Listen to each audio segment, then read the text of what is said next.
Hey guys, welcome to another episode of Let Me Explain. So today's topic is the T-Rex Paddock breakout scene in Jurassic Park explained. So for those who have seen Jurassic Park, we all know the iconic scene about halfway through the film where the T-Rex breaks out of its enclosure, causing carnage against the main characters who are there present.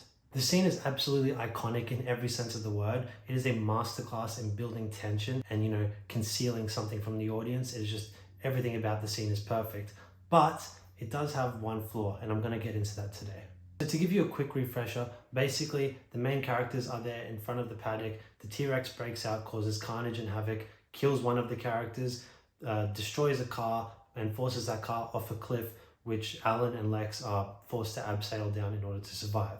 And so the main flaw in this scene is that in the same paddock, you have a T-Rex that emerges from it, but also the main characters literally abseil down a cliff from the same spot where the T-Rex supposedly broke out of. And so it begs the question, how did the T-Rex come out of the paddock that basically has a 20 to 30 meter cliff within it? So this is a major flaw in an otherwise perfect scene. And it's amazing that this kind of thing went beyond seemingly all the filmmakers' heads, that no one seemed to spot it. But I do believe that there is an explanation for it, and I'm going to detail it for you today to show you how it does and can make sense. Before I get to my explanation, I do want to dispel a particular theory that I have seen online, and not to criticize their theories, but I do believe that it is wrong in the way it is represented. That theory is known as the moat theory. So basically there is an explanation I've seen before that suggests that there is a moat that exists between the fence and sort of the inside of the paddock. So therefore, where you see the goat standing in the movie, is there's a gap between that and the fence, and it suggests that basically the T-Rex leaps over that gap to then emerge from the paddock. I believe this to be incorrect for a couple of reasons. Firstly, I believe the gap would be too big for the T-Rex to step over and emerge from the paddock from. But the other reason is that it is also too small to represent a chasm where the car falls into, and then obviously you see a larger area down there where the car falls down and you see the main characters waiting in that area. It is simply too big to be that sort of an area, so it just doesn't work in both scenarios. My explanation, however, I believe does make sense, and whilst I'll admit this, it is not supported by anything you can visibly see in the film, but it is also can't be dispelled by anything that you can visibly see within the film. So therefore it's kind of an up for interpretation, and if you interpret my idea as the explanation, then you can kind of explain away the supposed plot point or plot hole in the film. So my basic theory is that the main perimeter fence that runs along the front, which the cars run parallel to, I believe that there is also an adjacent fence that runs this way, running backwards from the road, and that basically creates a square shape for the paddock.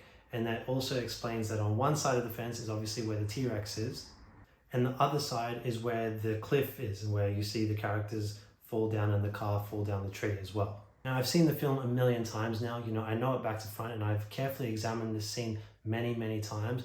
And whilst I can't really see the representation of an adjacent fence, I also cannot see the non-existence of this fence. There is nothing to suggest it either way. And so therefore, I actually do believe that it is the only logical explanation for it be there. Just because we can't see it doesn't mean it's not there. And yes, I understand that there are maps of this paddock that you can find online that show the visual representation of the layout of how it's meant to be, that don't necessarily back up my theory, but I believe it is the only way to explain it to dispel the plot hole in this film. There supposedly isn't an adjacent fence in that particular position. There obviously would have to be one much further away possibly. But I do believe that, if you were to think about it in the real world, a zoo or whatever it may be would not put one of their main or most expensive assets in a place where it's potentially at risk of hurting itself or falling to its death. They would not do that. They would keep it protected within a fence or a barrier so that it would not accidentally step off that cliff face and hurt itself. So that's the best explanation I could come up with in my own sort of head canon. For one, two, that is theoretically possible, within the film. But at the same time, number two is that it helps cover that plot hole that could potentially ruin what is otherwise a great scene and an almost perfect scene.